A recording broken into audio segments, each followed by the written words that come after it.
Bien, je vous propose de reprendre nos travaux avec deux questions évidemment très importantes, déjà ouvertes par les interventions précédentes sur le périmètre et les limites de la RDR, mais nous allons élargir la vision à l'international. Ce n'est pas qu'une expérience ou une orientation franco-française. Et puis, une deuxième question. L'experte qui va intervenir aura également deux questions, d'où le privilège des 25 minutes, sur la question de savoir si cette question de la réduction des risques et des dommages ne porte que sur la demande ou bien doit-elle également porter sur l'offre. Donc nous allons aborder la question avec Marie Nougier, qui vient de Londres, mais qui est française, qui est un grand privilège pour nous parce qu'elle interviendra également en français. Elle est chercheuse et porte-parole du Consortium international pour la politique des drogues. Et je lui donne la parole en invitant les retardataires à être discrets. Merci. À vous. Alors bonjour à tous et à toutes. Donc tout d'abord, je voulais remercier le comité organisationnel, en particulier Alain Morel pour l'invitation. Donc je travaille pour l'IDPC, qui est un réseau international d'environ 150 ONG à travers le monde, et dont l'objectif est de rassembler les preuves sur les politiques des drogues qui marchent et qui ne marchent pas, et après ouvrir un débat sur une réforme politique qui puisse mettre en avant les droits humains, la santé et le développement. Donc, dans le cadre de cette présentation, je vais donc répondre à deux questions. Quel est le périmètre et quelles limites doit avoir la réduction des risques du point de vue international ? Et la deuxième étant, doit-elle porter sur la demande, c'est-à-dire donc les usages, ou intervenir aussi sur l'offre, donc c'est-à-dire l'accès aux produits et leur qualité. Donc, dans le cadre de cette présentation, je vais me centrer sur trois points principaux. Tout d'abord, je vais commencer par une brève introduction du cadre international de contrôle des drogues, parce que c'est quelque chose qui est critique pour vraiment comprendre quelle est la place de la réduction des risques au niveau international. Je vais ensuite donner une vue d'ensemble de la réduction des risques dans le monde, donc comment elle a été définie et quels sont ses périmètres. Et je vais ensuite me tourner vers une analyse des réformes politiques possibles pour répondre à l'offre et à la demande en drogue du point de vue d'une approche de réduction des risques. Pardon, je suis allée un peu vite. Bon.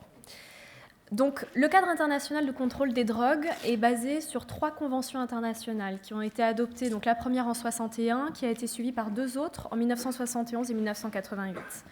Et donc, ce qui est important de savoir sur ces conventions, c'est qu'elles établissent 2 obligations principales pour les gouvernements. La première, c'est de prohiber la production, le trafic, la vente et la consommation à des fins récréatives. Mais la deuxième, et qui est souvent très ignorée au niveau international, c'est d'assurer l'accès aux substances qui sont contrôlées internationalement à des fins médicales et scientifiques. Et donc, depuis 1961, ce qu'on a vu, c'est que dans le monde entier, les pays ont adopté une approche hautement répressive vis-à-vis de tous les acteurs impliqués dans le marché des drogues, qui incluent les consommateurs de drogue. Et c'est-à-dire que les gouvernements sont en fait centrés sur l'obligation première des conventions, c'est-à-dire la prohibition, tout en oubliant les impératifs de santé publique. Et donc cette approche a été reflétée vraiment au sein du slogan qui avait été adopté lors de l'UNGAS, donc c'est une session extraordinaire de l'Assemblée générale de l'ONU, qui a eu lieu en 1998. Et donc ce slogan officiel, c'était « Un monde sans drogue, nous pouvons le faire ». Donc l'objectif, c'était vraiment d'éradiquer les marchés, et la place de la réduction des risques à cette époque-là était malheureusement très limitée. Donc, selon les estimations actuelles, environ 1 000 milliards de dollars sont dépensés chaque année pour financer l'arrestation et l'incarcération des personnes impliquées dans les marchés des drogues au niveau international. Aujourd'hui, l'ONU a estimé qu'une personne sur 5 est incarcérée actuellement pour délit de drogue. Donc, énormément de ressources ont été dépensées, mais malheureusement, on le sait aujourd'hui, cette approche prohibitionniste n'a pas réussi à éradiquer les marchés, elle n'a même pas réussi à réduire l'ampleur des marchés ou de la prévalence de la consommation, et elle a eu aussi un impact très, très négatif sur les populations dans le monde. Donc, ça inclut une expansion du marché noir, de la corruption, de la violence, des impacts très négatifs sur la santé, en particulier des consommateurs, et aussi de nombreuses violations des droits humains, donc des violations des droits humains de tous les acteurs impliqués dans les marchés des drogues. Et évidemment, la consommation de drogue peut conduire à des effets nocifs sur la santé, mais ce qu'on a vu au niveau international, c'est qu'une politique prohibitionniste exacerbe ces problèmes. Donc, et au lieu de résorber les marchés. Donc aujourd'hui, il est vraiment temps d'admettre qu'il est tout simplement impossible d'éradiquer les marchés, c'est clair, mais il est possible d'élaborer des politiques et des programmes qui puissent minimiser les risques et les dommages. Et donc c'est là que la RDR prend sa place, et c'est pour ça que cette audience publique est aussi importante. Donc selon l'organisation Harm Reduction International, la réduction des risques a été définie comme étant des politiques, programmes et pratiques qui visent principalement à réduire les conséquences sanitaires, sociales et économiques de la consommation de drogue, sans pour autant réduire les niveaux de consommation. Et la réduction des risques est bénéfique non seulement aux usagers, mais aussi aux familles et aux communautés, et à la société dans son ensemble. Donc la réduction des risques, elle est apparue vraiment dans les années 70-80 en Europe, au niveau mondial, pour minimiser principalement les risques liés aux infections du VIH parmi les consommateurs injecteurs. Et donc ça a été principalement à travers des programmes d'échange de seringues et des thérapies de substitution aux opiacés. Et ce qu'on a vu, c'est que maintenant, au départ, ces programmes étaient vraiment définis de manière ad hoc, généralement par les consommateurs eux-mêmes et au niveau local. Mais maintenant, on voit qu'une grande partie des pays à travers le monde ont adopté de tels programmes. Donc vous le voyez sur cette carte, les pays en rouge sont ceux où les programmes d'échange de seringues sont disponibles dans la communauté. En noir, ceux où sont disponibles dans la communauté et en prison, et en gris, là où ils ne sont pas disponibles. Donc on voit aujourd'hui qu'environ 90 États à travers le monde ont des services d'échange de seringues. Et quand on voit la disponibilité des services de substitution aux opiacés, il y en a à peu près 80, et vous voyez qu'il y en a beaucoup plus qui ont aussi des services en prison, ce qui est assez positif. Depuis, beaucoup d'autres interventions ont été mises en place. Donc, par exemple, des salles de consommation à moindre risque. Il y en a à peu près 90 à travers le monde, principalement en Europe. Vous voyez, il y en a à peu près 90. Bientôt en France, on pourra la rajouter sur ce graphe. Et aussi une en Australie et une au Canada. D'autres pays ont par exemple mis en place des programmes de prévention aux overdoses, donc par exemple par la distribution de naloxone, et des programmes de formation pour les consommateurs et pour les services de santé ou de RDR sur comment administrer cette naloxone. Un autre petit nombre de pays, donc par exemple le Royaume-Uni, la Suisse, l'Allemagne ou le Pays-Bas, ont aussi mis en place des programmes de traitement de substitution en faisant usage d'héroïne injectable. Et donc, ce qu'on voit, c'est que la majorité des services de réduction des risques au niveau international sont vraiment centrés sur l'injection d'opiacés. Mais dans d'autres régions du monde, où la consommation est par exemple basée sur la cocaïne ou le crack, d'autres services de RDR ont dû voir le jour pour s'adapter à ces nouvelles formes de consommation. Donc, par exemple, au Canada, mais aussi dans certains pays latino-américains et en Afrique, donc par exemple en Côte d'Ivoire, certains gouvernements ont mis en place des distributions de pipes à crack. Au Brésil, je vais y arriver. Au Brésil, l'État de São Paulo a aussi mis un programme de réduction des risques qui est très intéressant, qui s'appelle Braços Abertos ou à bras ouverts. Et donc l'objectif de ce programme, c'est de donner aux consommateurs de crack les plus vulnérables un logement.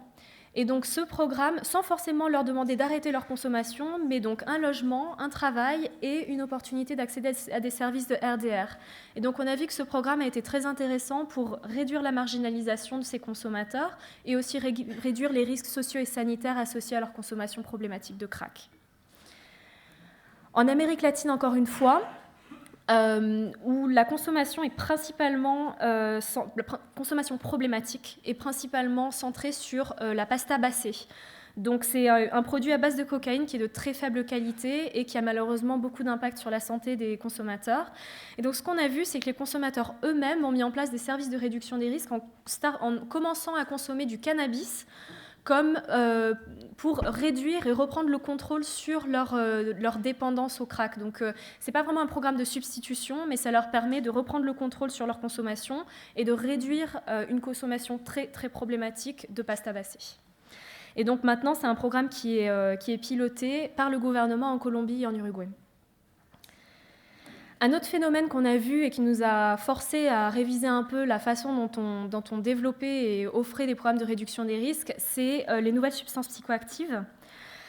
Et donc, par exemple, dans des pays comme la Suisse, l'Espagne, l'Autriche, la Colombie, mais aussi la France, par exemple, avec psychoactifs, certains services de RDR ont mis en place des services d'analyse des drogues dans les milieux festifs.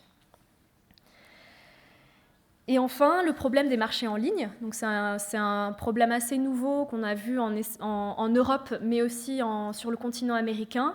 Et donc ça nous a forcé à mettre en place des services sur Internet. Donc des conseils sur des forums sur Internet. Les consommateurs de drogue eux-mêmes utilisent aussi ces services pour échanger des informations sur telle ou telle drogue. Donc ces interventions permettent vraiment aux consommateurs de mieux se prémunir contre les risques. Mais donc voilà, on voit une approche qui évolue au fil du temps, au fil des nouvelles tendances de consommation. Et au niveau politique aujourd'hui, on a à peu près 88 pays à travers le monde qui soutiennent officiellement la réduction des risques dans leurs politiques et leurs programmes nationaux. Le problème, c'est que la réduction des risques reste confrontée à de nombreux obstacles, toujours, au niveau international. En premier lieu, la couverture géographique reste faible. Donc même dans les pays où la réduction des risques est disponible, elle peut être généralement seulement disponible dans certaines villes, parfois juste dans la capitale du pays. Et sur le continent africain, par exemple, la réduction des risques reste extrêmement limitée. Dans d'autres pays, donc par exemple les pays asiatiques ou du Moyen-Orient, il y a des programmes d'échange de seringues ou de thérapie de substitution, mais le problème c'est que la rhétorique vis-à-vis des consommateurs reste extrêmement prohibitionniste. Et donc dans ces pays, les consommateurs restent passibles d'années d'emprisonnement, de détention administrative, de brutalité policière, etc. Et en Asie centrale, il y a aussi le problème de pays qui continuent de criminaliser certaines formes de réduction des risques, donc par exemple prohiber la méthadone, comme c'est le cas en Russie ou en Ouzbékistan, ou alors prohiber la possession de seringues, comme par exemple au Kenya. Donc, au niveau international, il y a aussi des problèmes. La position de l'ONU sur la RDR est extrêmement problématique. Donc, la Commission des stupéfiants, qui est l'agence de prise de décision sur la drogue au niveau de l'ONU, n'a jamais adopté la terminologie réduction des risques dans une de ses résolutions. Donc, il y a eu 6 résolutions sur une centaine qui ont adopté, enfin qui se sont centrés sur certains points spécifiques de la RDR, mais sans jamais mentionner réduction des risques. Donc ça, c'est un problème. Et ça peut être expliqué très simplement, c'est que toutes les décisions au niveau de la Commission des stupéfiants sont prises par consensus.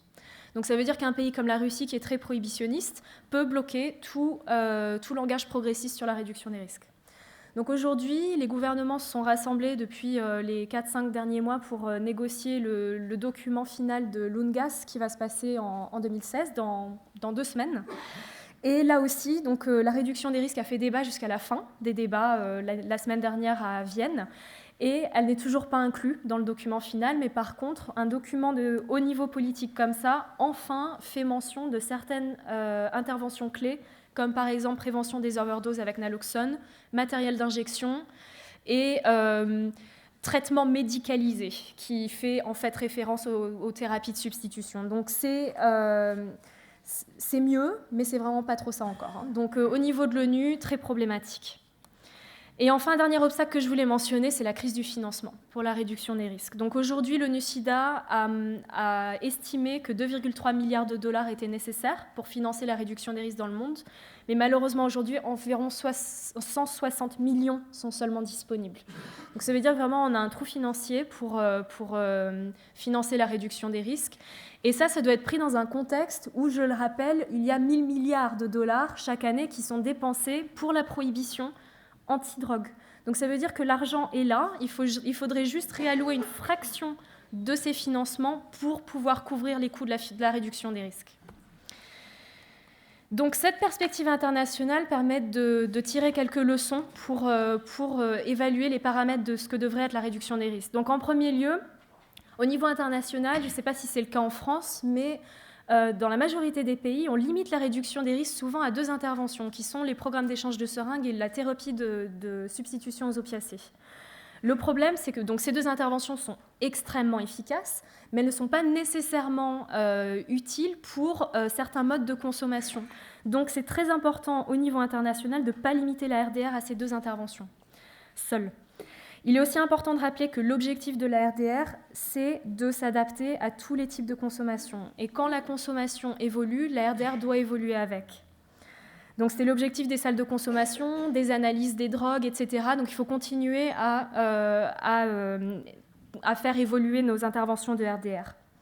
Autre chose que je voulais mentionner, qui a été mentionnée aujourd'hui, c'est répondre aux besoins spécifiques des femmes et des enfants et des jeunes de manière générale et de minorités ethniques.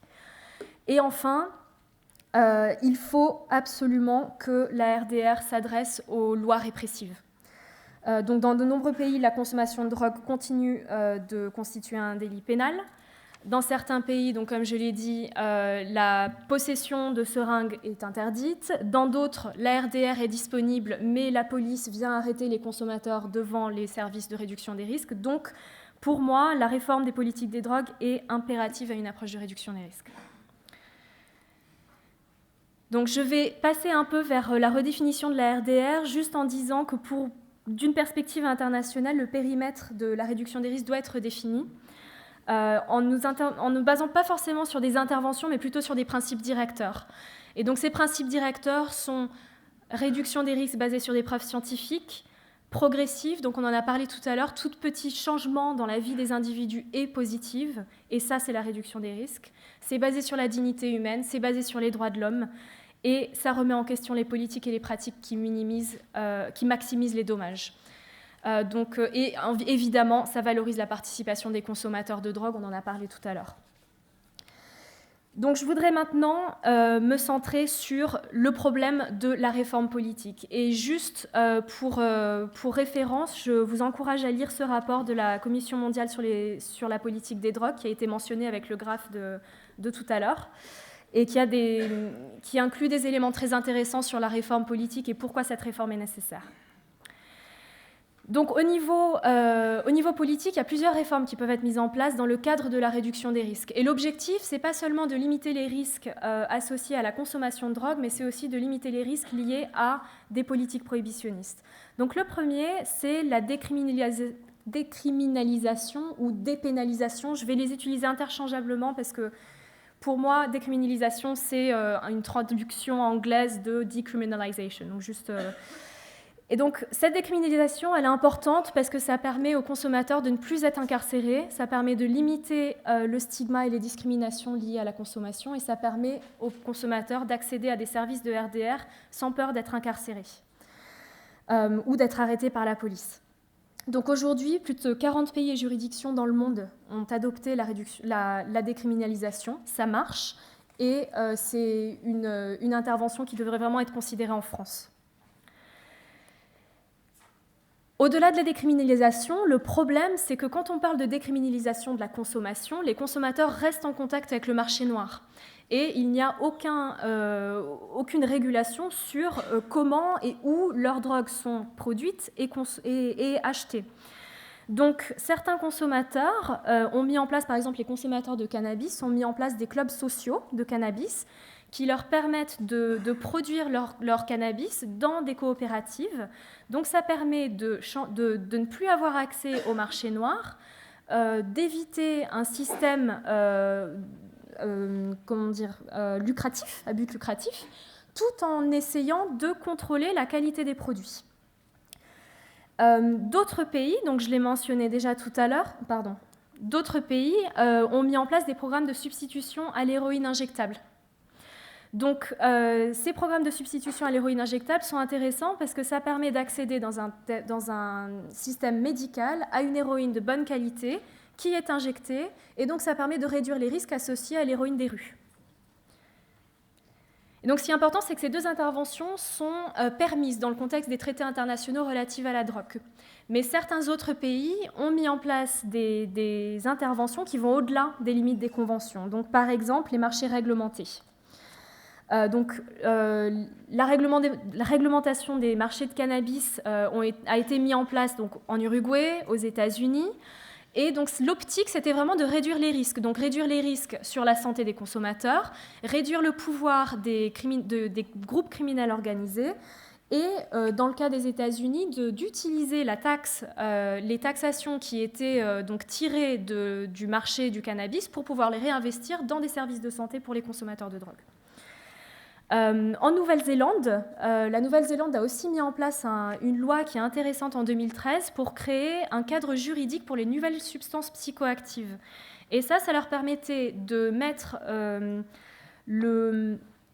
la protection du consommateur dans les mains des personnes qui produisent les drogues. Donc les personnes qui produisent les drogues doivent prouver que leur produit est à bas risque. Et dans ce cas-là, la drogue est disponible sur les marchés. Donc ça permet de répondre à la demande tout en étant sûr que les drogues disponibles sont à bas risque pour les consommateurs. Donc une vraie mesure de réduction des risques. Et donc je vais aller très très brièvement sur ça. Mais donc ces conclusions, ça nous permet d'envisager divers cadres juridiques et législatifs pour tout un tas de drogues qui sont actuellement illicites, pour permettre aux États de vraiment mettre en place un cadre juridique. 2 minutes et j'arrête. Donc, on pourrait mettre en place des prescriptions médicales ou des salles de consommation supervisées, donc par exemple pour l'injection d'héroïne, des ventes autorisées en pharmacie, pourquoi pas pour l'ecstasy, des ventes autorisées sous réglementation pour des substances à faible risque comme le khat ou le kratom, des ventes et des consommations autorisées, donc par exemple pour la vente de l'alcool ou pour les coffee shops des Pays-Bas, donc pour le cannabis, et pourquoi pas certains stimulants au niveau festif, et enfin des ventes avec réglementation minimale pour le thé à la coca. Donc mes conclusions, c'est que la RDR va bien au-delà de la prestation de services et inclut vraiment la mise en place de politiques et législations qui ont prouvé leur efficacité dans le domaine de l'offre et de la demande. Donc les expériences internationales actuelles confirment que la logique de réduction des risques ne s'arrête pas au simple usage et il est grand temps aujourd'hui de mettre de côté toutes les idéologies et de vraiment adopter une vision politique qui soit pragmatique, qui soit humaine et qui soit efficace. Merci. Merci de cette présentation, analyse très synthétique. Bien, nous disposons de 15 minutes. Alors, les membres de la commission d'audition d'abord. C'est la règle de l'organisation avec l'HAS. Madame Cotta, sauf erreur de ma part. Oui, si on envisageait, pour rester dans ce domaine ultra permissif, si on envisageait, après tout, la légalisation de toutes les drogues, après tout, est-ce qu'on aurait quand même la possibilité de limiter les risques? Si on autorisait toutes les drogues, on autorise, il n'y a même pas de salle de shoot, il y a même pas, on autorise toutes les drogues et on dit comme ça, il n'y a pas de marché noir, au moins il n'y a pas de criminalité. Bon. Qu'est-ce que ça a comme incidence sur la santé? Parce qu'il faudrait quand même toujours essayer de réparer les risques. Je peux répondre? Oui. Donc, je voulais revenir sur le graphe qui a été montré tout à l'heure. Donc, toutes ces interventions que j'ai montrées ici, c'est des interventions qui sont réglementées. Donc, ce n'est pas la légalisation totale qui ne serait pas forcément bénéfique pour la consommation et pour les risques qui en sont associés. Alors, le problème, c'est que, donc, par exemple, si vous avez un marché totalement prohibitionniste, pour le moment, les personnes accèdent à des drogues, ils y accèdent, les drogues sont là, et c'est associé à énormément de risques et de dommages. On voit avec l'alcool, il y a très peu de régulation, et le problème, c'est qu'il y a aussi énormément de risques et de dommages. Donc ce qu'on essaie de faire maintenant, c'est d'explorer des options politiques qui nous permettent d'être au milieu et de réduire les risques en redonnant à l'État une opportunité de réglementer l'accès et la production de ces substances pour justement réduire les risques. Après, il va falloir qu'on apprenne des leçons de tirer de, par exemple, l'expérience de l'Uruguay ou l'expérience de la Nouvelle-Zélande, l'expérience des Pays-Bas, par exemple. Mais on voit le premier modèle que j'ai montré tout à l'heure, les salles de consommation supervisées, ça existe et ça marche. La prescription médicale d'héroïne injectable, ça existe et ça marche. Donc, on pourrait envisager de mettre en place des projets pilotes, voir comment ça marche, en tirer des leçons et réadapter les programmes pour être sûr qu'ils puissent réduire les risques. Madame Cormier. Puis ensuite... Oui, moi j'aimerais qu'on essaye de faire un peu de la science-fiction et qu'on essaye de voir comment, si on avait mettons une légalisation, une réglementation de l'offre de produits, comment ça pourrait s'adapter à la France. C'est-à-dire qu'aujourd'hui, on voit comment l'héroïne arrive et comment le cannabis arrive dans nos quartiers, etc. Donc, quel type de réglementation vous voyez qui susceptible de se mettre en place dans une optique justement de réduction des risques? Bon, donc déjà, moi je pense qu'un débat qui est souvent étouffé au niveau politique en France, c'est le débat de la décriminalisation. Donc le premier pas pour moi, ce serait décriminaliser la consommation. Voilà, donc aspect consommation. Après, pour aller au-delà de ça, pourquoi pas considérer un modèle de coffee shop. Mais dans ce modèle, le problème du coffee shop de la Hollande... Alors, donc voilà, c'est ça. Donc pour le moment, en Hollande, la façon dont ça existe, c'est que vous avez le coffee shop où la vente et la consommation sont autorisées, mais la production reste illégale. Donc dans un système français, pourquoi pas se réapproprier la production aussi. Donc par exemple, essayer de voir comment ça se passe aux États-Unis et en Uruguay.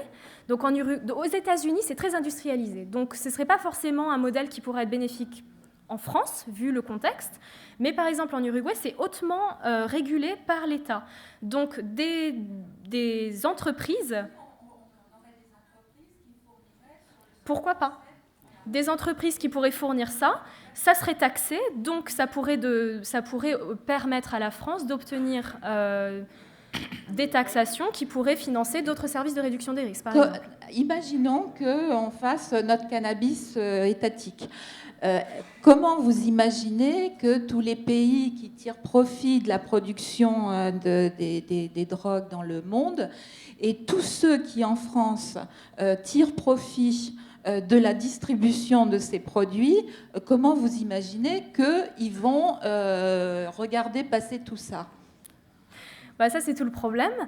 Après, donc le problème, c'est que ça va gérer les risques et les dommages pour la consommation, pour la production, pour l'offre.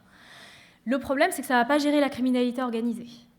Donc, par exemple, au Mexique, ils parlent de la réglementation des marchés pour le cannabis. Le problème, c'est que la criminalité organisée va probablement changer et utiliser le kidnapping ou d'autres substances, etc. Donc, vous parliez du coût des 1000 milliards. Ouais. Voilà. Vous avez essayé de faire une évaluation de ce que serait toujours ce coût de la lutte contre la criminalité organisée qui resterait, puisque, il y a de fortes chances qu'elle reste et que celle qui va être en quelque sorte absorbée par cette production étatique se reconvertisse sur d'autres choses. Donc, est-ce que vous avez imaginé ce que resterait le coût de cette criminalité organisée contre laquelle il va bien falloir continuer à lutter? Oui, alors, donc pour les coûts, par exemple, les coûts associés juste à l'incarcération. Donc, comme je l'ai dit tout à l'heure, l'ONUDC...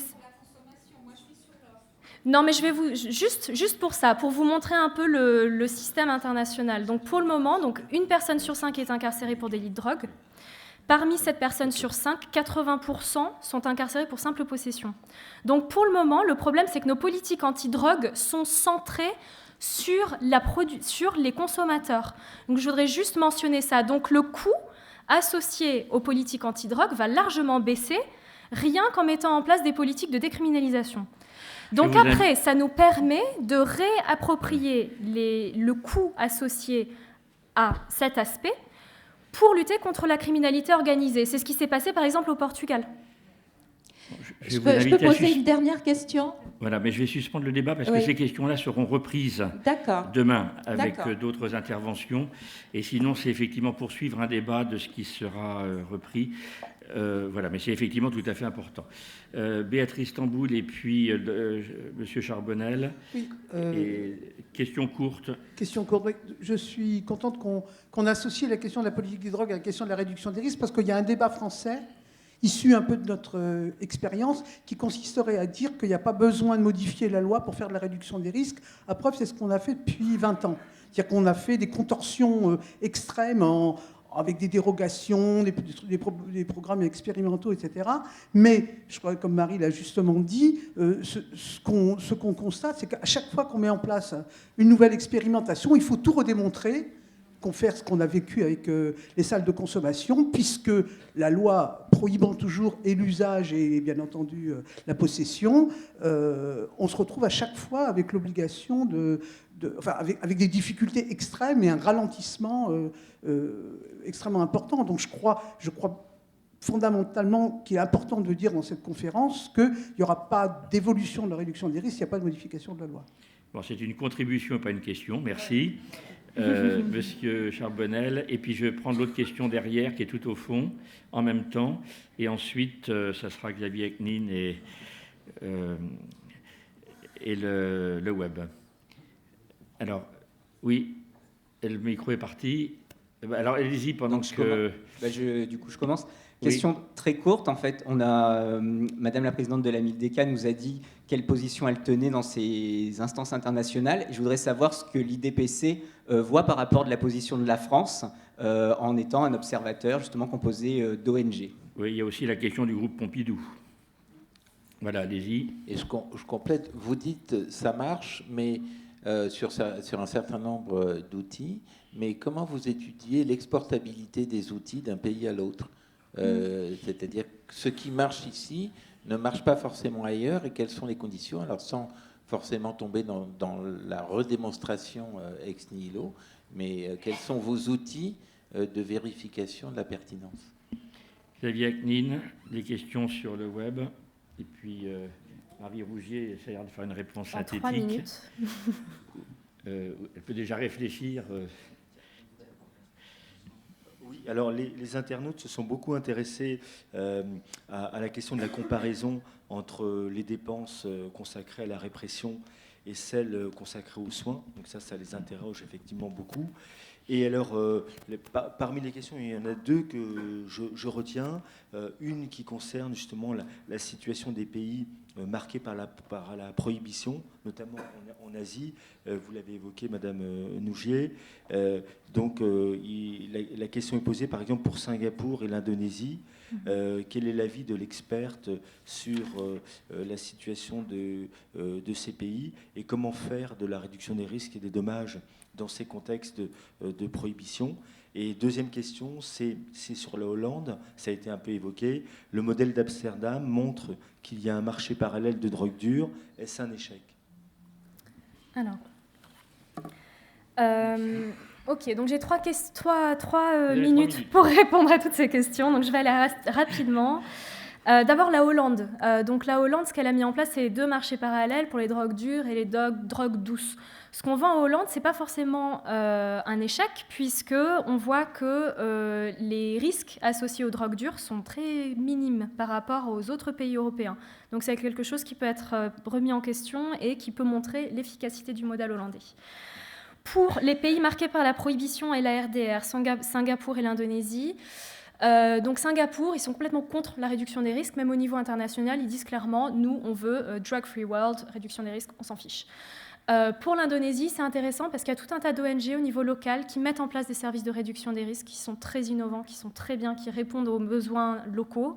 Mais malheureusement, c'est un contexte qui est très difficile parce que, comme je l'ai dit, l'Indonésie, c'est un des systèmes où un consommateur peut accéder des services de RDR, mais peut aussi être arrêté, incarcéré par la police. Donc c'est très, très compliqué, mais ça se fait et ça sauve des vies tous les jours. Ils ont aussi un réseau très intéressant d'autosupport d'usagers de drogue qui s'appelle PKNI et qui sont fantastiques pour essayer justement de promouvoir une nouvelle approche au niveau national. Après, pour l'exportabilité des produits de RDR d'un pays à l'autre. Donc évidemment, un service de RDR ne peut pas forcément être pris et exporté dans un autre pays. Ce qui est important de prendre en compte, c'est les problèmes associés à la consommation dans un pays, quelles drogues sont consommées, comment, par qui, dans quel contexte culturel, historique, politique. Donc il y a tout un tas de choses qu'il faut prendre en considération. Mais on a des preuves sur ce qui marche vraiment, sur ce qui peut être exporté d'un pays à l'autre. Au niveau international, on a des documents très intéressants de l'OMS, de l'ONU-SIDA, de l'ONU-DC qui permettent justement de mettre en place des lignes directrices sur ce qui peut être fait et ce qui peut être adapté d'un pays à l'autre. Après, pour la position de la France et la RDR, donc la France, oui, elle soutient énormément la RDR. Après, au niveau international, elle est beaucoup moins vocale sur les questions de réforme politique. Donc la France a réformé sa loi sur la santé, mais sa loi sur la criminalisation de la consommation n'est jamais remise en question. Donc ça, c'est un problème. Et je pense que la France pourrait faire plus pour remettre en question les systèmes de prohibition relatifs à la drogue au niveau national, régional et international. Merci. Voilà, 3 minutes. Nous remercions Marie Nougier. Nous la remercions d'autant plus que je lui ai pris 5 minutes sans m'en rendre compte moi-même, ni elle non plus. Et je m'en excuse. On va revoir les choses justement de manière plus franco-française avec Marie-Geoffrey Roustide, qui est chargée de recherche à l'INSERM et à qui j'accorde 25 minutes. Merci. Oui, c'est bon, je pense. Donc bonjour à tous. Tout d'abord, merci à la FFA de m'avoir invité à traiter cette question des différents modèles politiques de réduction des risques et des dommages. Donc comme vous allez le voir, ma présentation s'inscrit dans la lignée de ce qui vient d'être présenté par Marie Nougier. Donc je vais me centrer d'abord sur la présentation des différents modèles de réduction des risques qui ont pu être traités dans la littérature et qui existent au niveau international, et ensuite je me focaliserai sur la France. Alors, tout d'abord, quelques éléments sur le cadre d'analyse, la démarche d'analyse que je propose dans le cadre de cette présentation pour l'audition. Pour comprendre ce qu'est un modèle de réduction des risques, il est vraiment, et en particulier le modèle de réduction des risques à la française, il est indispensable de prendre en compte la généalogie de ce concept et la manière dont ce concept a été décliné selon des contextes locaux. Il est également indispensable d'étudier les conditions sociales, culturelles et politiques qui ont favorisé ou retardé l'implantation de certaines mesures de réduction des risques en France, et également d'être attentif à l'ensemble des tensions et des enjeux qui traversent cette politique. Alors, la présentation que je vais vous faire aujourd'hui s'appuie en partie sur une analyse de la littérature, mais également sur des recherches que je mène avec mon équipe depuis une vingtaine d'années maintenant sur la réduction des risques et qui se situent à l'interface de 3 disciplines, la sociologie, la science politique et l'épidémiologie. Donc, selon les moments, je m'appuierai sur ces différentes disciplines pour vous présenter et discuter ces différents modèles. Alors, ce que je dois préciser également au départ, c'est que, contrairement à la présentation qui vient d'être faite par Marie Nougier, moi, mon regard est très ethnocentré, c'est-à-dire que je travaille depuis 20 ans sur la situation française.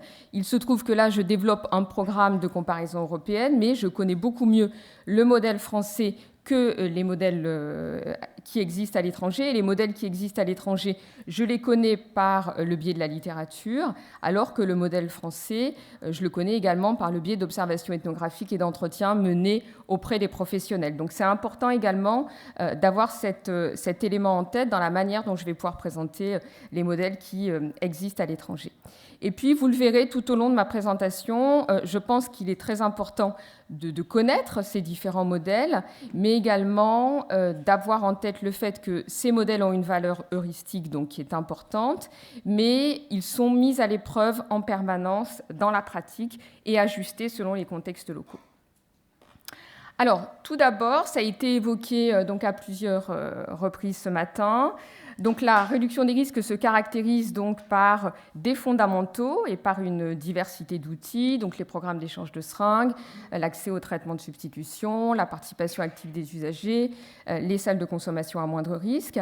Mais il est important de ne pas réduire la réduction des risques à des techniques et à des outils uniquement. Et il est important également d'implanter des politiques de réduction des risques, qui mettent en œuvre également les valeurs et les croyances qui sont associées à cette politique. Alors, concernant les fondamentaux de la réduction des risques, d'un point de vue historique, la réduction des risques s'inscrit dans un mouvement beaucoup plus global de reconfiguration du politique et de reconfiguration de la place des patients dans le domaine de la santé, ce qu'on appelle la nouvelle santé publique, qui s'est mise en place donc, dans les années 70 et qui va valoriser les capacités des individus à se prendre en charge et également qui va demander aux politiques publiques d'être plus attentifs aux besoins des patients et des usagers. Alors, ce qu'on a pu voir dans les années 80, Anne Coppel l'a montré lors de la première intervention, c'est qu'en France, et au plan international également, dès qu'on a mis en place donc, des mesures de réduction des risques, et en particulier dès qu'on a mis en place l'accès aux seringues, les usagers se sont emparés de ces outils. C'est-à-dire que des usagers qui n'avaient pas accès aux seringues parce qu'elles étaient interdites à la vente en pharmacie pour, en tout cas, l'usage de drogue, dès que cette libéralisation des seringues s'est effectuée donc en 1987 en France, tout d'un coup, on a vu une diminution considérable de la pratique de partage de la seringue, et donc ce qui montre que les usagers ont été véritablement très actifs dans l'appropriation de ces outils. Donc, la réduction de risque, en fait, elle s'appuie sur l'implication donc, des usagers de drogue au niveau individuel, donc quand ils peuvent s'approprier ces outils, mais également au niveau collectif, avec l'importance de la prise en compte donc, de l'autosupport des usagers de drogue. Et donc, ASUD, en France, a contribué de manière extrêmement importante à la mise en place de mesures innovantes dans le champ de la réduction des risques. Alors vous verrez par contre au cours de mon intervention que malheureusement des résultats très positifs qu'on a pu observer au début, au moment de l'implantation de la politique de réduction des risques, sont beaucoup plus mitigés aujourd'hui et en particulier en lien avec le modèle français de réduction des risques qui a été choisi et qui maintient la criminalisation de l'usage de drogue et qui a un impact extrêmement délétère sur la diffusion et l'impact sur le long terme de cette politique. Alors, autre élément qui est très important du point de vue des fondamentaux de la réduction des risques, c'est que les acteurs de la réduction des risques donc, ont une éthique qui met fin au jugement moral vis-à-vis de la consommation de drogue. Donc ça a été rappelé à plusieurs reprises. Mais par contre, on peut observer toutefois un déplacement du jugement moral vers l'exposition au risque, et en particulier l'exposition au risque VIH et hépatite.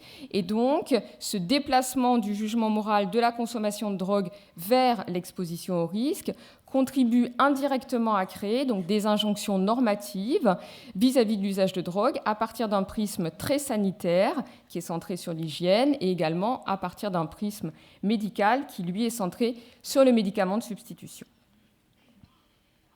Alors, au-delà de ces fondamentaux que je viens de rappeler et qui ont été rappelés tout au long de la matinée, la réduction des risques se caractérise également par des controverses.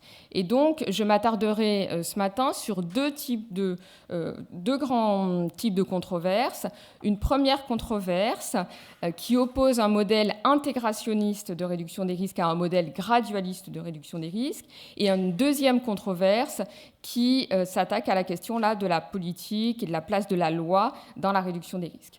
Donc, concernant cette première controverse, intégrationnisme versus gradualiste, donc la France, elle a choisi jusqu'à présent, même si les choses sont un peu en train de bouger, j'y reviendrai à la fin de mon intervention, donc une approche qu'on appelle intégrationniste de la réduction des risques.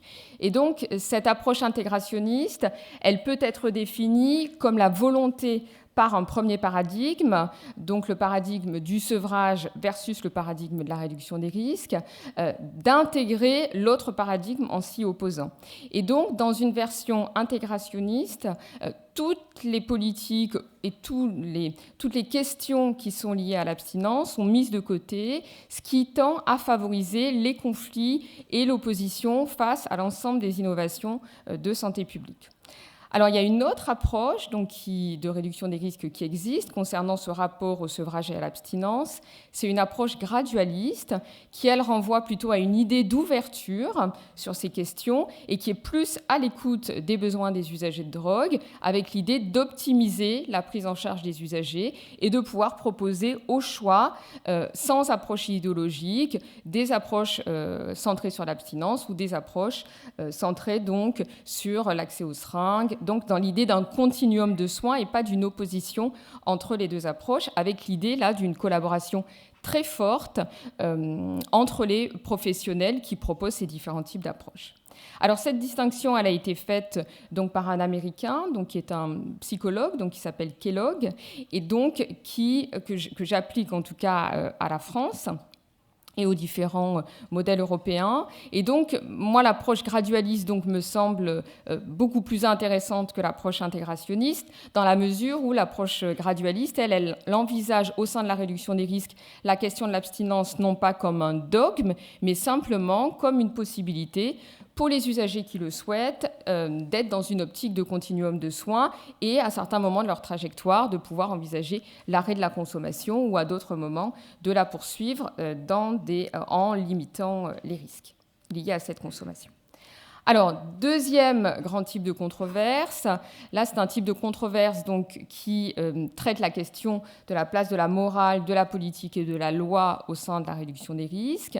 Et là, il y a toute une littérature sur cette question, en particulier une littérature nord-américaine.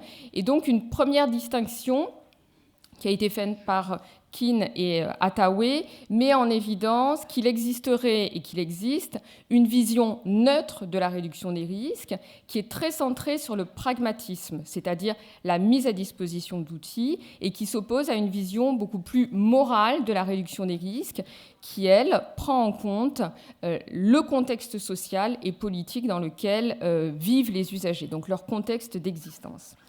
Alors, cette distinction entre une version neutre et une version plus morale et politique de la réduction des risques, elle se décline dans une distinction qui a été introduite par Hunt et qu'on peut reprendre également pour caractériser le modèle français, qui est une distinction entre un modèle fort et un modèle faible de réduction des risques. Alors, qu'est-ce qu'un modèle faible de réduction des risques ?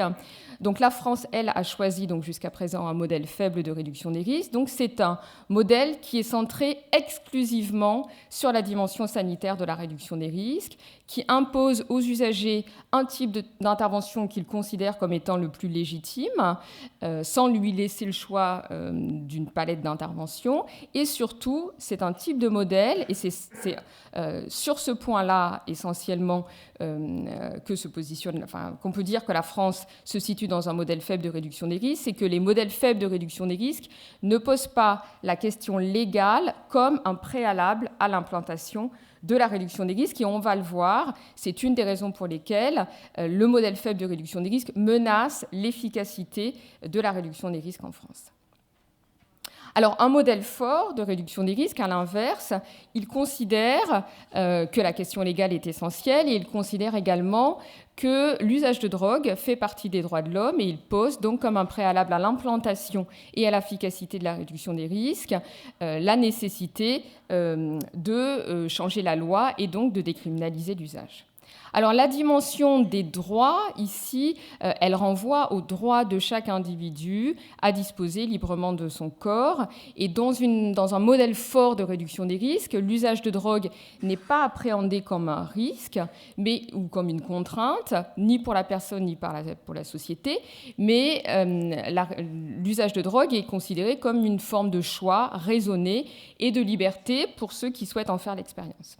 Alors, Hunt lui-même, après avoir présenté ce modèle, le nuance toutefois en disant que ces modèles forts de réduction des risques, ils sont très intéressants sur la question légale, mais que sur la question du choix raisonné, ce choix raisonné, il ne peut pas s'exercer librement dans toutes les situations et il interroge, et je pense qu'il est important d'interroger également les conditions de ce choix éclairé. Hunt, par exemple, évoque le fait que dans des contextes de marginalité sociale importante, les conditions du choix éclairé ne sont pas toujours optimales, et il met également en évidence la limite, la frontière donc très, très floue qui peut exister entre prosélytisme et modèle fort de réduction des risques. Et donc il met également en avant le fait que parfois les modèles forts de réduction des risques peuvent être interprétés comme des modèles qui vont favoriser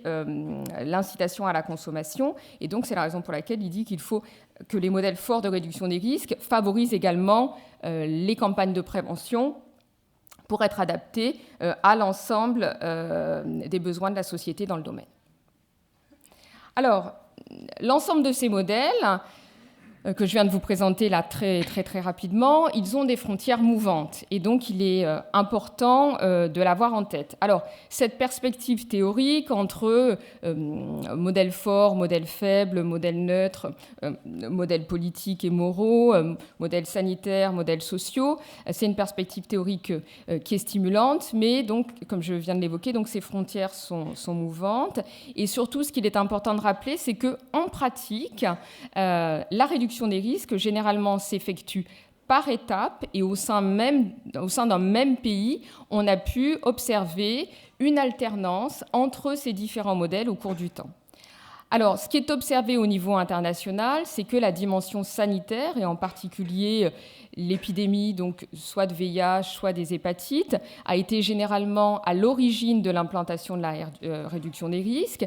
Et donc, c'est la raison pour laquelle, le plus souvent, au moment de l'implantation de la réduction des risques, ces politiques se caractérisent par des formes de neutralité et de pragmatisme et sont au départ très centrées sur la mise à disposition d'outils. Alors pourquoi ? Parce que pour les acteurs, les mouvements sociaux qui portent la réduction des risques, souvent cette dimension du sanitaire est un moyen de favoriser l'acceptabilité de la réduction des risques au niveau politique, on l'a vu pour la France. Pour pouvoir faire passer le renoncement à l'éradication des drogues, il a fallu mettre en évidence essentiellement donc, les effets positifs de cette politique sur la transmission donc, du VIH et de l'hépatite C. Le problème, c'est que certains pays comme la France vont avoir du mal à passer à un autre stade que ce modèle faible, neutre et pragmatique, alors que d'autres pays, par exemple, comme les Pays-Bas ou la Suisse, vont assez facilement, après le démarrage de l'implantation, ont pu passer beaucoup plus facilement à des modèles forts qui sont beaucoup plus efficaces sur la diminution de l'exposition au risque. Alors d'ailleurs, d'un point de vue international, ça vient d'être présenté par Marie Nougier, la question de la prohibition des drogues, il y a beaucoup de littérature sur cette question-là, favorise l'exposition au risque de transmission du VIH et du VHC, favorise également la stigmatisation des usagers et leur précarisation. Alors, je vais passer maintenant très très rapidement à quelques illustrations de la réduction des risques en Europe qui sont présentées en fait ici en miroir de la France en fait. Et on peut définir la France d'une certaine manière en miroir de chacun de ces modèles, même si, j'y reviendrai à la fin, on observe actuellement quelques évolutions en France. Alors, tout d'abord, les Pays-Bas. Donc, les Pays-Bas sont un modèle qui est souvent présenté comme un modèle idéal concernant la réduction des risques. Alors, pourquoi un modèle idéal ? Parce que c'est un pays qui a mis en place des politiques de réduction des risques avant même l'apparition du VIH. C'est un pays également qui a accordé une place extrêmement importante à l'autosupport des usagers de drogue, beaucoup plus qu'en France, même si les usagers en France, ça a été rappelé à plusieurs reprises, ont joué un rôle important dans l'implantation des politiques de réduction des risques. Contrairement aux Pays-Bas, les associations d'autosupport n'ont pas bénéficié de la même reconnaissance que ce qu'on a pu observer aux Pays-Bas. Et donc, sont des situations de difficulté plus importantes que ce qu'on peut observer aux Pays-Bas. Donc les Pays-Bas, donc un modèle de réduction des risques un peu idéal, un paradigme officiel de réduction des risques qui est adopté dès 1986, donc près de 20 ans avant la France, et surtout aux Pays-Bas, un processus de normalisation de l'usage de drogue. La question de l'usage de drogue n'est pas appréhendée d'un point de vue moral, mais d'un point de vue de santé publique, ce qui constitue un terreau particulièrement favorable pour l'implantation et l'efficacité des mesures de réduction des risques. Alors, autre pays qui se distingue également sur les questions de réduction des risques de manière très positive, c'est la Suisse, qui est un pays novateur, qui se caractérise par des innovations, qui également consulte les citoyens pour mettre en place donc, des politiques de réduction des risques. Ce qui caractérise aussi la Suisse et qui permet aussi d'implanter la plupart du temps des mesures de réduction des risques de manière plus efficace qu'en France, c'est que les décisions se font au niveau local, alors que la France, à l'inverse, se caractérise par un centralisme beaucoup plus important qui parfois fait que la mise en place de mesures de réduction des risques prend plus de temps, par exemple qu'en Suisse où les décisions se font au niveau local. Toutefois, pour la Suisse, sur la question par exemple des salles de consommation, on parle beaucoup du modèle genevois, mais en fait, à Lausanne, par exemple, il y a eu une concertation locale pour mettre en place donc, des salles de consommation. Et donc, la votation populaire a eu comme conséquence le fait que les salles n'ont pas pu être implantées. Donc, en fait, c'est la raison pour laquelle, c'est ce que j'évoquais tout à l'heure, il faut être extrêmement prudent dans l'interprétation de ces modèles parce que ces modèles, ils s'éprouvent aussi dans la pratique et ils sont l'objet d'ajustements locaux qui doivent être pris en compte. Alors, pour terminer un peu ce tour en Europe, deux autres modèles, donc le Royaume-Uni, qui s'est... Oh là là, ça va être juste, j'ai 25 minutes normalement, qui se caractérise... 25 minutes. Donc par une expérience inédite donc, de Liverpool et dans les années 80 avec de la distribution d'héroïne médicalisée et puis une diffusion des traitements de substitution qui s'est faite très très tôt également dans les années 20. Et donc, alors, en France, pour rappel, la diffusion massive des traitements de substitution aux opiacés, c'est au milieu des années 90. Donc là, on voit que par rapport au Royaume-Uni, c'est sur la substitution qu'on a eu beaucoup de retard. Le Danemark, pour terminer, là, c'est un pays, en fait, qui a mis l'accent sur la dimension sociale de l'usage de drogue et qui considère l'usage de drogue non pas comme un problème moral, mais comme un problème social. Et donc, la conséquence que ça a eu, c'est que, en fait, au Danemark, les usagers de drogue bénéficient de droits sociaux beaucoup plus importants qu'en France. Et en revanche, au Danemark, la médicalisation, les traitements de substitution sont moins disponibles qu'en France.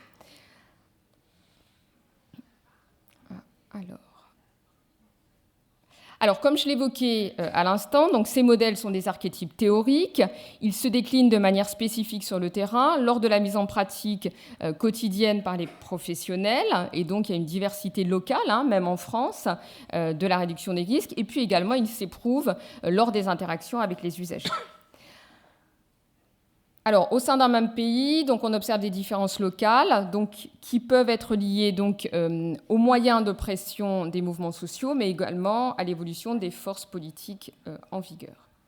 Alors, le modèle français de réduction des risques, donc je l'ai défini là très rapidement un peu en miroir des autres modèles européens. Donc la France, elle, vous l'avez compris, elle se caractérise par une vision plutôt neutre et sanitaire de la réduction des risques, qui est dominée par le registre biomédical et qui est très axée sur la réponse médicamenteuse. Donc, la France se caractérise par un succès donc, concernant les traitements de substitution aux opiacés. On a une des meilleures couvertures au monde en matière de traitement de substitution aux opiacés. Mais parfois, cette focalisation sur le risque infectieux tend à éluder la question de l'environnement social du risque et tend à déconnecter la réduction des risques d'une vision politique. Et donc, comme je l'ai déjà évoqué en introduction, la médicalisation extrême donc, de la réduction des risques, en France, s'accommode très mal de la criminalisation persistante de l'usage de drogue, qui ne prend pas en compte les facteurs structurels qui pèsent également sur l'exposition au risque, puisque la question de l'usage de drogue n'est pas qu'une question de produit, c'est aussi une question de contexte social.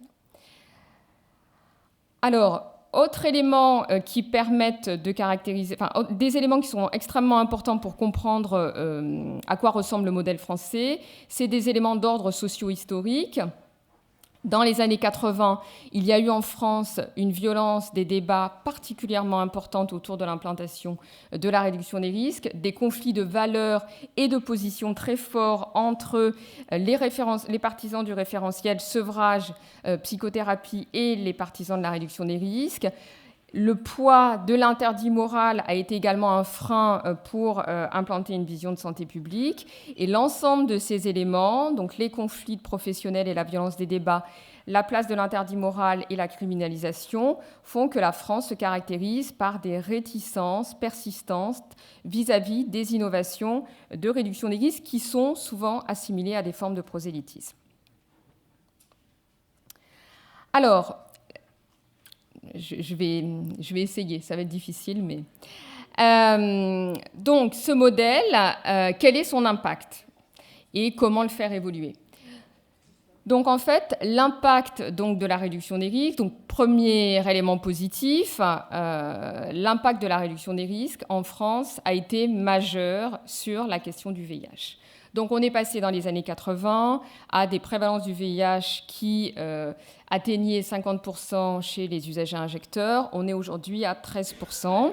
Donc, sur le VIH, on peut dire qu'on a eu un impact extrêmement important. On a une incidence du VIH qui est faible chez les usagers de drogue, qui est plus importante que ce qu'on voit dans d'autres groupes de population, mais qui reste quand même faible. Par contre, le point noir, c'est son impact sur l'hépatite C, et donc je vais y revenir très rapidement.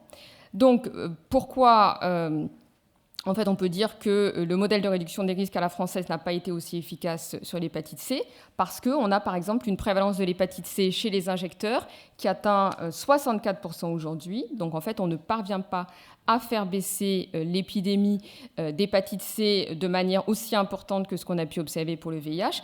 Et pourquoi? Parce qu'on a une persistance des pratiques à risque qui est extrêmement élevée aujourd'hui.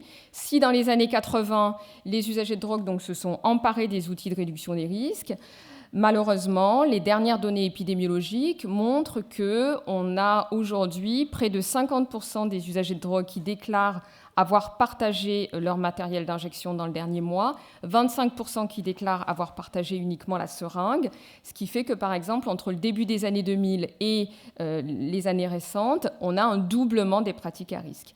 Alors, pourquoi on a ce doublement des pratiques à risque ?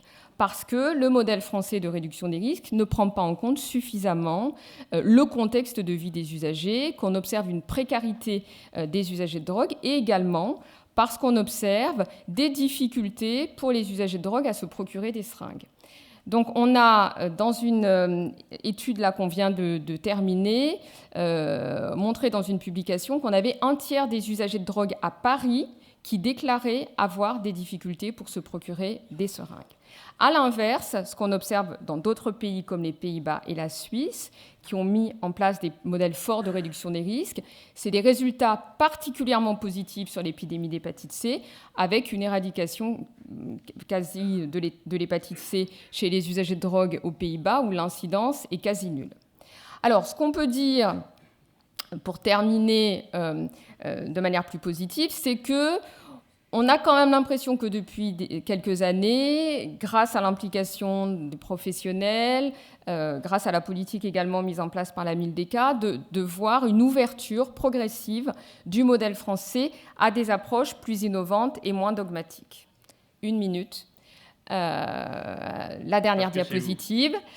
30 secondes. Voilà. Donc, en fait, quelles sont les évolutions, quelles sont les alternatives pour faire en sorte que ce modèle français de réduction des risques soit plus efficace et qu'on puisse dépasser justement les débats que je viens d'évoquer sur intégrationnisme versus gradualisme et sur la question de la loi. D'abord, ces dernières années, diffuse en France l'Integrative Harm Reduction psychothérapie qui s'inspire donc de la question du gradualisme qui a été développée par Tartavsky et qui propose que les patients soient vraiment les acteurs de leur propre prise en charge. On observe également un rapprochement entre les professionnels de l'addictologie, les programmes en 12 étapes, qui font qu'on a maintenant un dialogue entre les approches basées sur l'abstinence et les approches de réduction des risques. Alors, ce qu'on voit également, c'est un frémissement autour du débat sur la question de la décriminalisation et de la normalisation du débat sur les drogues, avec une volonté, en tout cas, de dépasser la vision neutre de réduction des risques et des débats de plus en plus importants sur le fait que si on reste sur un modèle faible de réduction des risques, on va tout droit à l'échec. Alors, ce qui est intéressant également, c'est de voir qu'on observe un processus horizontal donc d'européanisation et d'internationalisation des modèles de réduction des risques, avec la prise en compte de l'evidence-based policy, avec une ouverture, en tout cas en France, sur le fait d'évoluer avec de nouveaux cadres cognitifs et normatifs grâce à la socialisation par les partenaires européens. Alors, l'échec de la prohibition, on l'a évoqué à plusieurs reprises, donc il est patent au niveau international, mais on le voit également pour la France.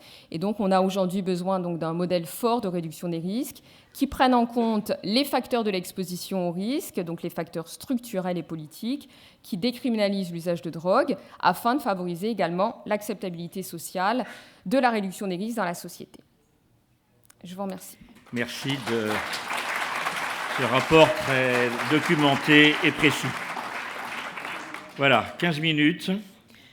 La commission d'édition, Catherine Bernard, Monsieur Sicard peut-être. Oui. Est-ce que le paradoxe n'est pas que la médicalisation de la réduction des risques ne contribue pas paradoxalement en France, par l'injection de Subutex d'accès facile, à l'aggravation, enfin, à la diminution de la réduction des risques? Autrement dit, plus il y a de médicalisation et moins il y a de réduction des risques, parce que l'accès facile à la buprenorphine fait que les sujets s'injectent, et s'il n'y a pas d'aide aux usagers, on aboutit à un anéantissement de l'avantage que procure la distribution facile de la buprenorphine. Alors, peut-être la question de Catherine Bernard derrière vous, Monsieur Sicard. Oui, j'avais deux petites questions. La première, c'était, en tout cas dans l'exposé écrit, le document écrit, tu faisais état de variations régionales importantes en France. Donc, je m'interroge sur la façon dont on peut travailler de façon à, d'une part, les comprendre, et deuxièmement, que ça serve de levier pour le changement. Et la deuxième question, c'est, compte tenu des coûts considérables liés à la prise en charge de l'hépatite C, est-ce qu'on a une mobilisation suffisante des économistes de la santé pour permettre une sensibilisation à la fois sociétale et politique sur les enjeux de réduction des risques?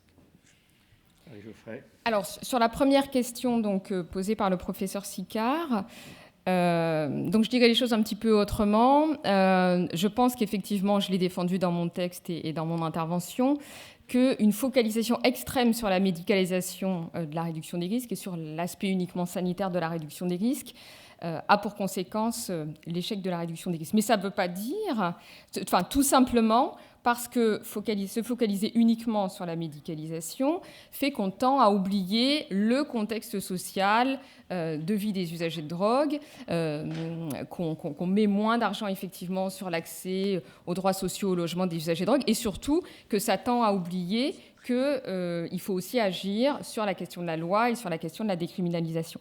Par contre, je pense qu'il ne faut pas baisser notre niveau de traitement de substitution aux opiacés. C'est-à-dire qu'on peut tout à fait se féliciter d'avoir un niveau de traitement de substitution qui soit élevé, mais à condition que ça corresponde aux besoins des usagers de drogue. Donc si ça correspond aux besoins des usagers de drogue, on ne peut que s'en féliciter. On sait très bien au niveau international que les traitements de substitution aux opiacés font partie des outils majeurs pour diminuer la transmission du VIH et de l'hépatite C. Moi, je pense que le problème, il est plutôt lié à médicalisation à la place de. Et donc, en fait, ce qu'il faut mettre en place aujourd'hui, c'est donc un modèle fort qui propose ces traitements de substitution, mais qui agissent également sur les facteurs structurels de l'exposition au risque. Et je ne pense pas que ce soit... Si on augmente les traitements de substitution, ce n'est pas parce qu'on augmente les traitements de substitution qu'on va observer un détournement de ces traitements. La moindre efficacité du modèle, elle est plutôt liée à l'absence de prise en compte donc, du contexte social, et de se dire, comme on apporte une réponse médicale, elle est plus acceptable socialement, et donc ça permet de faire l'impasse sur le reste. Voilà, donc c'est plutôt comme ça, en tout cas moi, que j'envisage les choses. Sinon, sur la deuxième question, sur les variations régionales, effectivement, je l'ai détaillé dans le texte, mais là, je n'avais pas le temps ce matin. Donc, ça me semble également être un élément très important. Par exemple, dans un article qu'on vient de publier dans la revue d'épidémiologie et de santé publique, on compare, à partir d'une enquête, les résultats en termes de VIH, d'accès aux seringues, en fonction de différentes villes. Et donc on voit qu'il y a une ville qui sort un peu du lot, qui est Bordeaux par exemple, pour laquelle on observe le meilleur taux d'accès aux seringues, c'est-à-dire que c'est dans cette ville-là, on n'a que 3% des usagers de drogue qui déclarent avoir des difficultés pour se procurer des seringues. Et on avait également montré de la même manière, il y a une dizaine d'années, qu'à Bordeaux, c'était une ville où on avait également le meilleur accès en termes de traitement de l'hépatite C chez les usagers de drogue. Et donc, ce qu'on voit également comme impact, c'est que dans cette ville, on a aussi une prévalence de l'hépatite C qui est beaucoup plus faible que ce qu'on peut observer dans d'autres villes où les usagers de drogue rapportent des difficultés d'accès. Alors, il y a un autre élément concernant le niveau local qui est important, c'est que si on peut dire que la France a un très bon taux de couverture en matière de traitement de substitution aux opiacés, c'est quand on s'intéresse également au niveau des grandes agglomérations.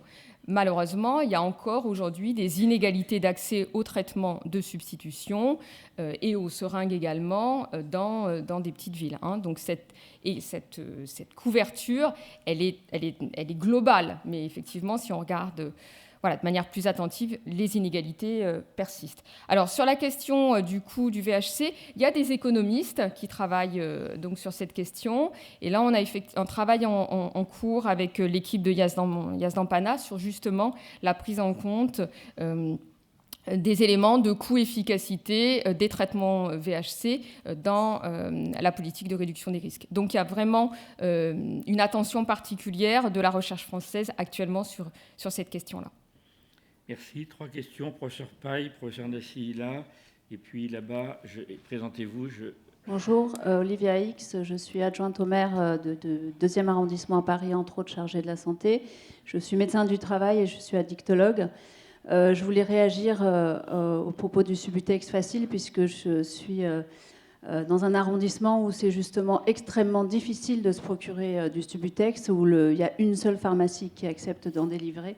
Donc encore en France et à Paris, c'est pas si facile que ça. C'est presque plus facile d'en acheter au marché noir que d'en obtenir dans une pharmacie dans le 2e arrondissement.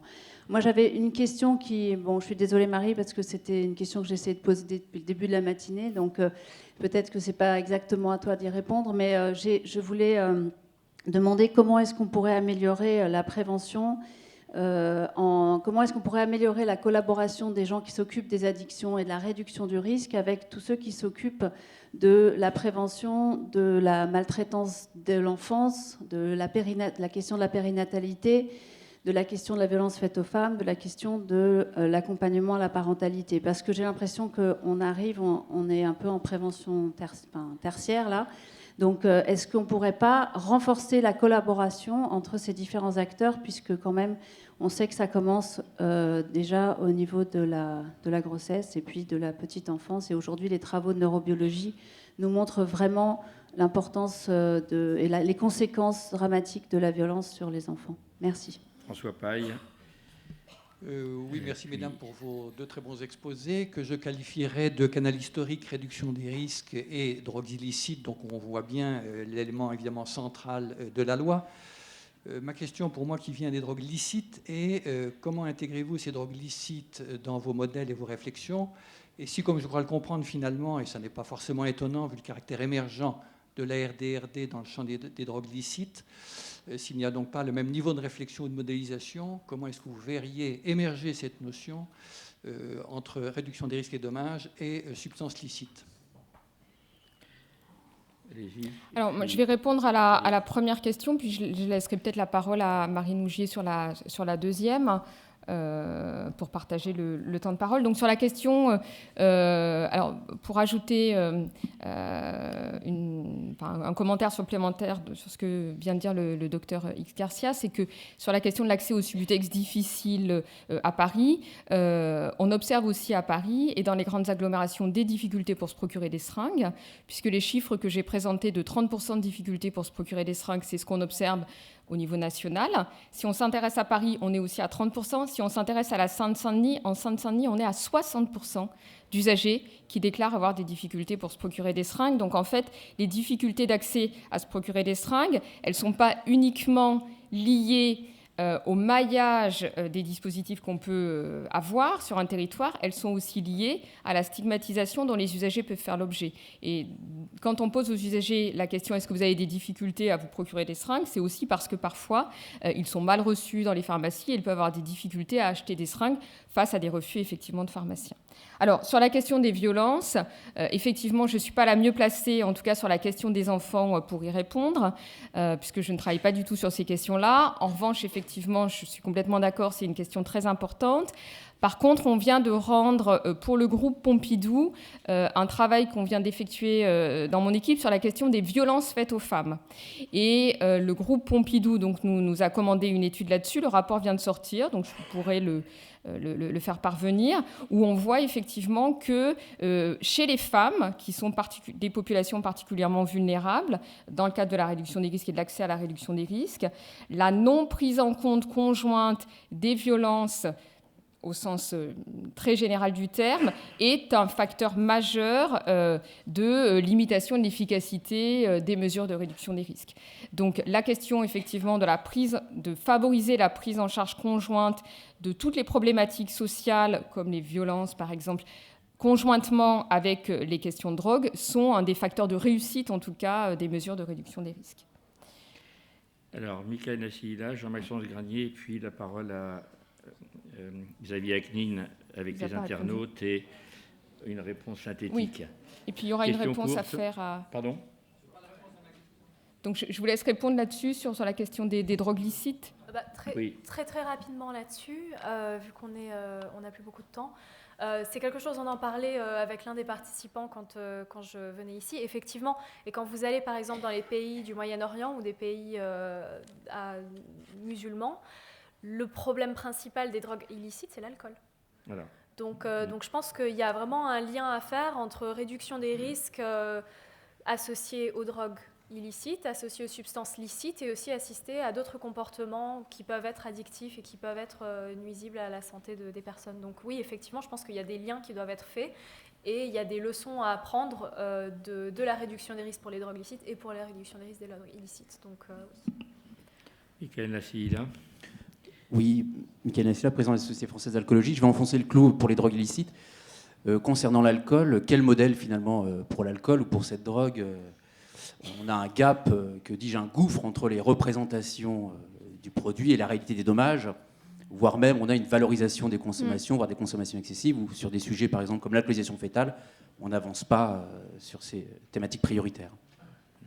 Alors je pense que sur la question de l'alcool, il y a un exemple qui est intéressant, c'est qu'en fait, si on le compare par exemple à la question du tabac sur les représentations sociales, ce qu'on voit chez les jeunes, c'est des phénomènes en fait, de dénormalisation par rapport aux représentations du tabac, qui sont en lien justement avec la diminution de la consommation, donc la loi E20, le fait de ne pas pouvoir consommer dans certains espaces publics. Et donc on voit que des jeunes en fait, qui ont été habitués, contrairement à notre génération, au fait qu'on ne fume plus, que ça ne soit plus autorisé dans certains espaces publics, on peut observer effectivement une diminution une évolution des représentations et une évolution des consommations également. Donc sur la question de l'alcool, il y a, comme le disait Michel Reynaud ce matin, effectivement un travail extrêmement important à faire sur les représentations de la consommation d'alcool et surtout, moi ce qui me semble fondamental, et je pense que la plupart d'entre nous partageons ce constat, c'est-à-dire que la distinction entre le licite et l'illicite n'a pas de sens par rapport à la question de la dangerosité des produits, et donc il est extrêmement important de dépasser cette distinction et de s'intéresser plutôt aux usages et au contexte qu'on peut avoir de ces produits pour mettre en place des politiques de réduction des risques adaptées.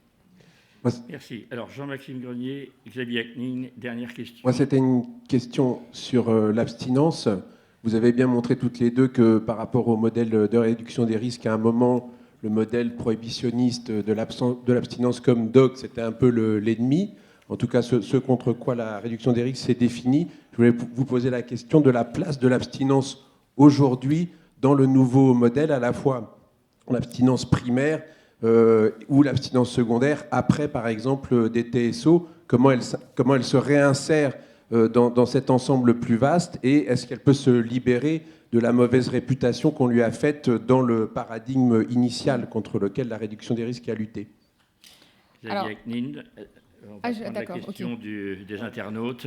Oui, tout à fait. Alors, sur l'exposé de Marie Geoffray, on a eu finalement pas mal de réactions des internautes, puisque ça renvoie à des questions de représentation, et notamment la question de stigmatisation, selon qu'on est dans un modèle fort ou faible. Alors là-dessus, les internautes en fait sont partagés.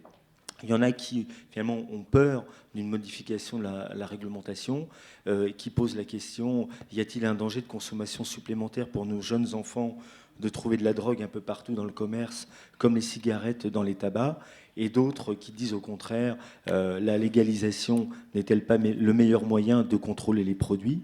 Voilà, donc il y a ce débat-là. Et comme Marie a présenté les différents modèles existants en Europe, il y a une forte préoccupation quand même qui s'est exprimée sur la nécessité d'harmoniser les dispositifs. Et il y a une question importante. Bonjour, l'Europe ne se met-elle pas d'accord une fois pour toutes sur une politique unique concernant l'usage de drogue? Alors, je vais essayer de faire court, parce que ça fait beaucoup de questions. Mission impossible. Surtout pour une sociologue. Donc, je vais d'abord répondre à la question sur l'abstinence. Donc en fait, moi j'ai beaucoup travaillé sur les programmes en 12 étapes, il y a une vingtaine d'années, au moment où je faisais les travaux sur l'autosupport. Et donc je crois beaucoup à la nécessité de ne pas opposer ces approches. Et donc je pense qu'il faut aussi faire une distinction entre abstinence, sevrage. Et donc ce qui me semble indispensable, c'est effectivement de mettre en place des modèles gradualistes qui soient vraiment centrés sur la demande de l'usager. Et ce qui se passe aujourd'hui, c'est qu'avec des modèles ultra médicalisés de réduction des risques, où par exemple parfois le traitement de substitution est le seul horizon, on peut avoir tendance à oublier que certains usagers peuvent à certains moments vouloir arrêter, diminuer leur traitement de substitution. Et donc je pense que ce qui est important, c'est d'être sur des approches qui ne soient pas centrées sur des dogmes, tant dans la réduction des risques que sur les approches d'abstinence, mais plutôt des approches qui soient vraiment centrées sur la demande de l'usager à un moment donné. Et d'ailleurs, c'est au cœur du fondement de la réduction des risques au départ, partir des besoins de l'usager. Donc je pense que ce qui doit être central, c'est sortir des dogmes et partir de la demande des usagers. Alors, sur la question de la réglementation, donc moi, dans mon exposé concernant les modèles forts de réduction des risques, j'ai parlé de décriminalisation de l'usage de drogue, et donc pas de légalisation. Enfin, en tout cas, dans la littérature, dans les modèles forts, on parle de décriminalisation de l'usage. Alors, ce qu'on peut répondre sur cette question-là, c'est que quand on observe la situation des Pays-Bas, on voit en tout cas qu'aux Pays-Bas, c'est pas parce que l'usage de drogue est décriminalisé qu'on a observé une augmentation de la consommation. Bien au contraire, les Pays-Bas ne se caractérisent ni par une augmentation de la consommation de cannabis, ni par, bien au contraire, une augmentation des dommages liés aux autres drogues. Les Pays-Bas se caractérisent par une consommation de cannabis qui est plus faible que celle de la France. Et par ailleurs, les Pays-Bas, comme je l'ai évoqué rapidement, constituent un succès, ont eu un succès considérable vis-à-vis de l'épidémie d'hépatite C et de l'exposition au risque chez les injecteurs. Donc en fait, c'est un succès dans les deux domaines, alors qu'on est sur des politiques plus tolérantes vis-à-vis de l'usage de drogue. Merci à tous.